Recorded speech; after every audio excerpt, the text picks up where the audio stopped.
माँ माँ होती है मेरे भाई बहन। आपने अगर देखा हो डीआईजी नवनीत सिकेरा जी ने एक पोस्ट डाली थी फेसबुक पर, एक पोस्ट डाली थी, अगर आप कहें तो मैं उसे सुना दूं। जो डीआईजी नवनीत सिकेरा जी है ना, उन्होंने एक पोस्ट डाली थी, बड़ी सुंदर थी, 2 दिन पहले की बात है। माँ से हमें कैसा, उनके एक मित्र थे जज साहब, जज थे, उन्होंने उनका नाम नहीं लिखा, नाम नहीं बताया, मैं सुनाई देता हूँ आपको। बिल्कुल असली, कोई कपोल कल्पना नहीं है, कोई काल्पनिक कहानी नहीं है, रोंगटे खड़े कर देने वाली, एक भावुक कर देने वाली सच्ची घटना है। कोई ज्यादा दिन नहीं, 10-20 दिन पहले की ये कहानी है।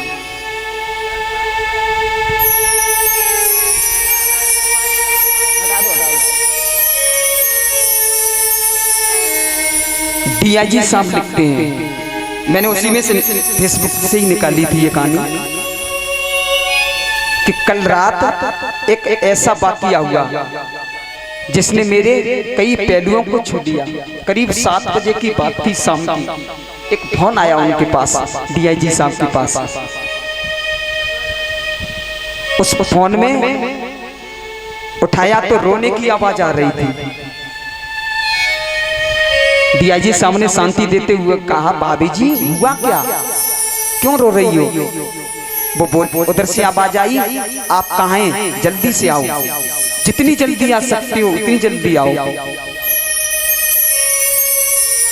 डीआईजी साहब बोले, आप परेशानी तो बताइए। अरे भाई साहब कहाँ हैं, माता जी कहाँ हैं?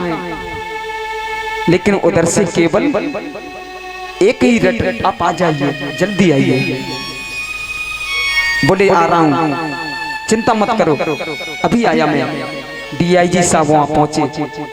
वो बोले, देखा तो डीआईजी साहब के जो मित्र थे जज साहब सामने बैठे हुए हैं। भाभी जी रो रही हैं, 12 साल का बेटा भी परेशान है, 9 साल की बेटी भी कुछ नहीं बोल रही है। डीआईजी साहब ने जज साहब से पूछा, आखिर बात क्या है? जज साहब ने कोई जवाब नहीं दिया। फिर जज साहब की पत्नी बोली, देखिए ये मुझे तलाक दे रहे हैं। सच्ची घटनाएं साहब, देखिए ये मुझे तलाक दे रहे हैं और कोर्ट से कागज तैयार करके लाए हैं। डीआईजी साहब बोले, ऐसा कैसे हो सकता है? इतनी अच्छी फैमिली, 2 बच्चे हैं, सब कुछ सेटल्ड है। पहले तो मुझे लगा कि ये मजाक है, डीआईजी साहब को लगा कि ये मजाक है।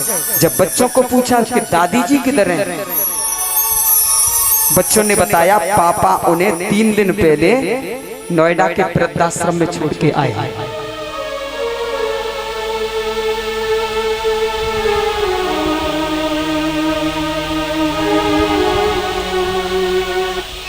घर के नौकर से कहा, डीआईजी साहब ने कि जल्दी 2 कप चाय बना कर लाओ। वो चाय बना के लाया। मेरे भाई बहन, डीआईजी साहब ने जज साहब से कहा कि चाय पी लो, लो लो ये चाय पी लो। बहुत कहा और जज साहब अबोध बालक की तरह फूट फूट के रोने लगे। जज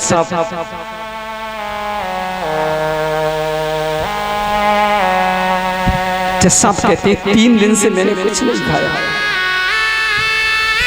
मैं अपनी 61 साल की माँ को उन लोगों के हवाले करके आया हूँ जो ये नहीं जानते ये क्या खाती है, इसे कौन सी बीमारी है, ये कैसे रहती है, उनके हवाले करके मैं आया हूँ।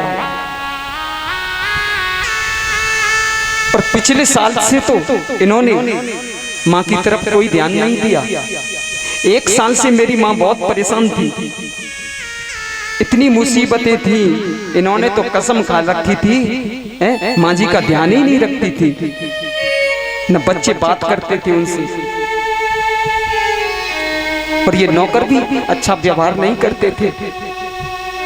जब मैं ड्यूटी से आता था तो माँ मेरे साथ बैठकर बहुत रोती थी, खूब रोती थी। माँ ने 10 दिन पहले मुझसे बोल दिया था, बेटा तू मुझे ओल्ड एज होम में शिफ्ट कर दे। मैंने बहुत कोशिशें की फैमिली को समझाने की, लेकिन किसी ने मेरी बात नहीं सुनी, किसी ने माँ से सीधे मुंह बात नहीं की। जब मैं 2 साल का था तब पापा की मृत्यु हो गई थी, और दूसरे के घर में जब काम करके मुझे पढ़ाया मेरी माँ ने, मुझे इस लायक बनाया, आज मैं जज हूं। लोग बताते हैं कि मेरी माँ जब घरों में काम करने जाती थी मुझे अकेला छोड़ के नहीं जाती थी। उसी माँ को आज मैं वृद्धाश्रम में छोड़ के आया हूँ, शिफ्ट करके आया हूँ। पिछले 3 दिन से मैं अपनी माँ के एक दुख को याद करके तड़प रहा हूँ। संतान हो तो ऐसी हो मेरे भाई बहन। जज साहब कहते हैं पिछले 3 दिन से मैं अपनी माँ के एक दुख को याद करके तड़प रहा हूँ। मुझे आज भी याद है कि जब मैं 10th की परीक्षा दे रहा था और मेरे साथ माँ रात भर बैठी रहती थी। एक बार माँ को बुखार आ गया, मैं तभी स्कूल से आया था, उसका शरीर गर्म था, तप रहा था।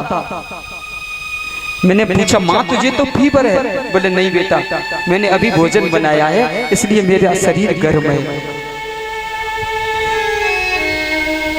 और उस माँ ने लोगों से उधार पैसे लेकर के मुझे दिल्ली विश्वविद्यालय से LLB करा दिया, मैं जज बन गया।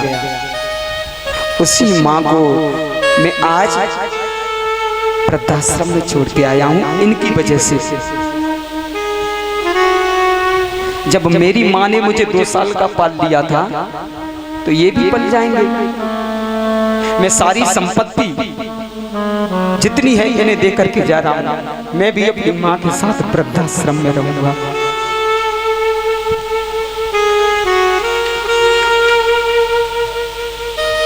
मैं भी उसी माँ के साथ वृद्धाश्रम में रहूंगा।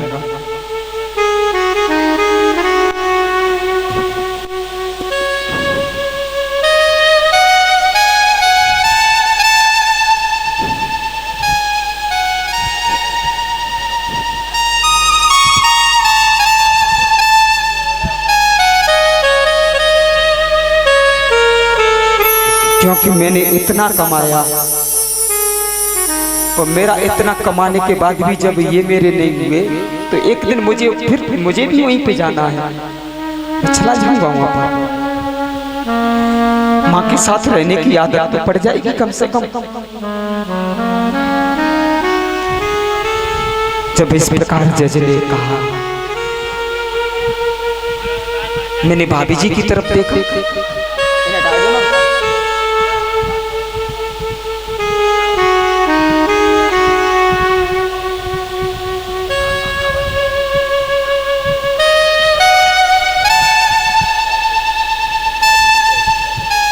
मेरे भाई बहन,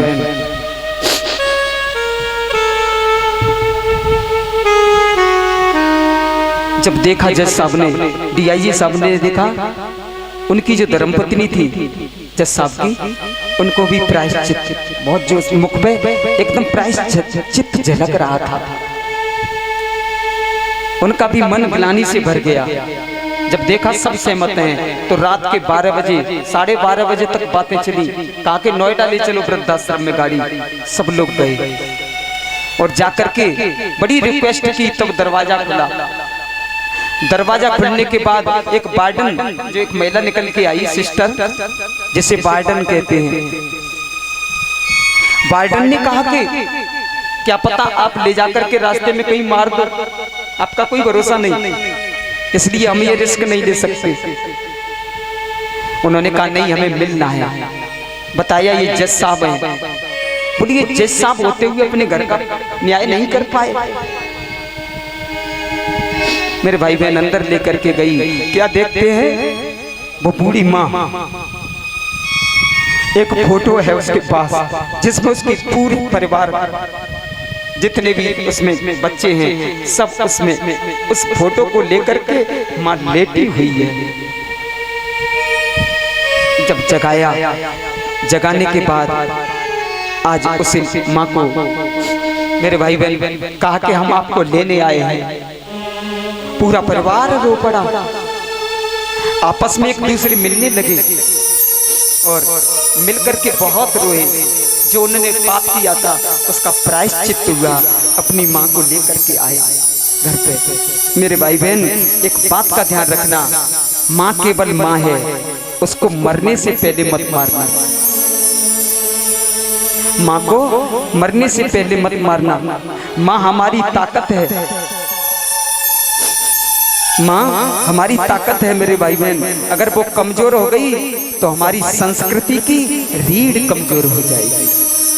इसलिए अगर माँ की आंखों में आंसू गिरते हैं तो समझ लीजिए कि आप कई जन्म तक उसके कर्जदार रहेंगे। यकीन मानना, सब होगा तुम्हारे पास लेकिन सुकून नहीं होगा, लेकिन सुकून नहीं होगा। इसलिए सुकून सिर्फ माँ के आंचल में होता है मेरे भाई बहन, उसे कभी बिखरने मत देना।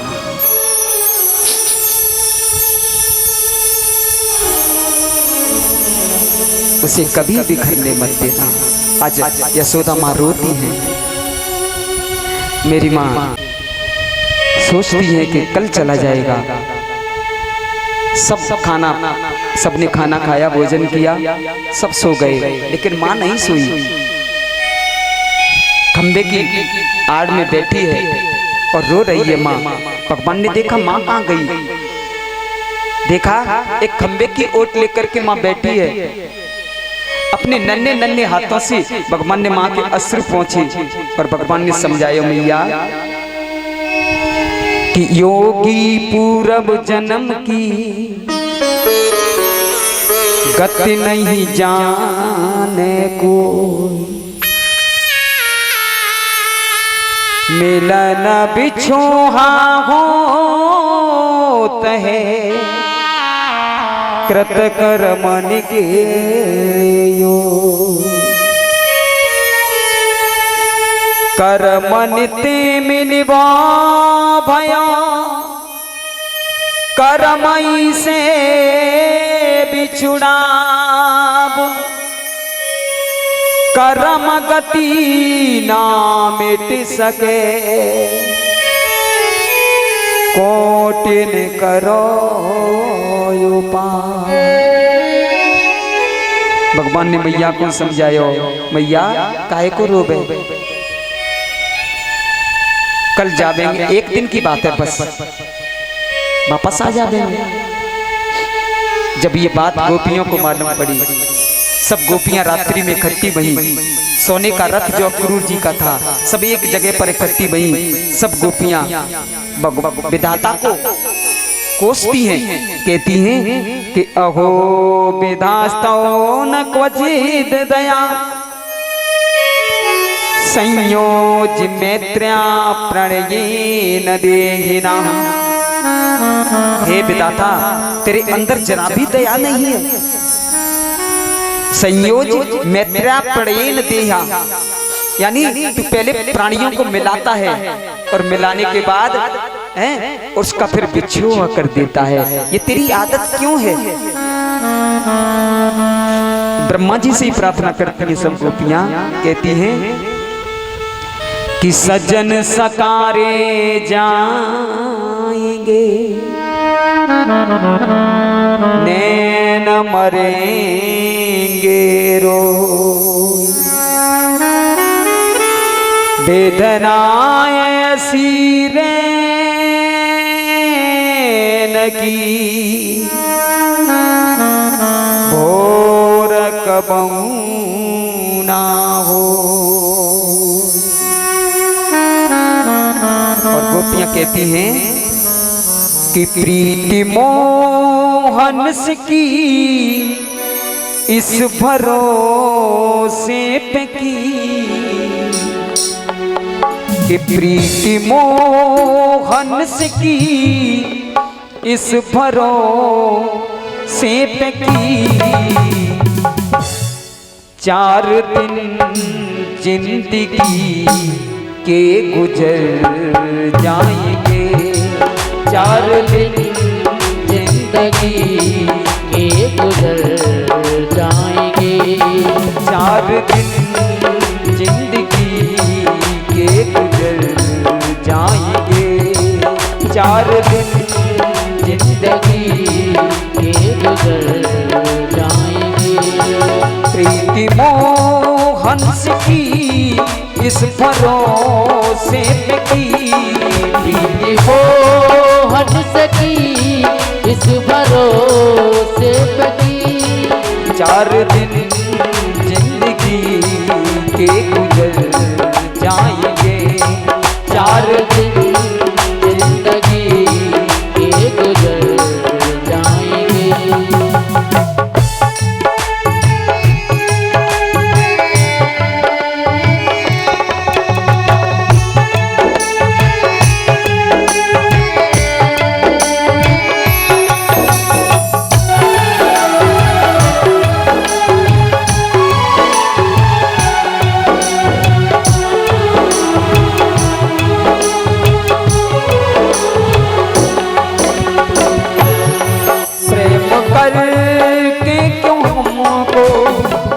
छोड़ा मोहना, प्रेम करके क्यों छोड़ा हमें मोहना, प्रेम करके हमें क्यों छोड़ा मोहना, प्रेम करके क्यों छोड़ा हमें मोहना। हम तो आशिक तुम्हारे मर जाएंगे, हम तो आशिक तुम्हारे मर जाएंगे। 4 दिन जिंदगी के गुजर जाएंगे, 4 दिन जिंदगी के गुजर जाएंगे।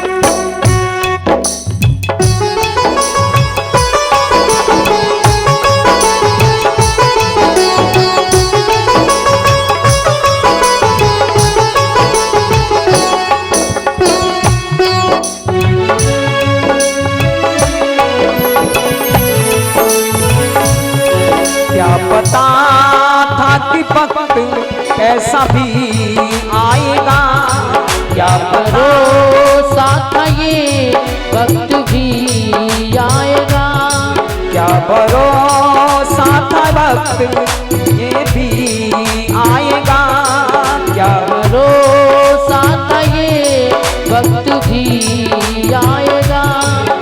वादा कर के मोहम्मद से मुकर जाएंगे, वादा कर के मोहम्मद से मुकर जाएंगे, वादा कर के मोहम्मद से मुकर जाएंगे, वादा कर के मोहम्मद से मुकर जाएंगे। 4 दिन जिंदगी के गुजर जाएंगे, 4 दिन जिंदगी के गुजर जाएंगे, 4 दिन जिंदगी के गुजर जाएंगे।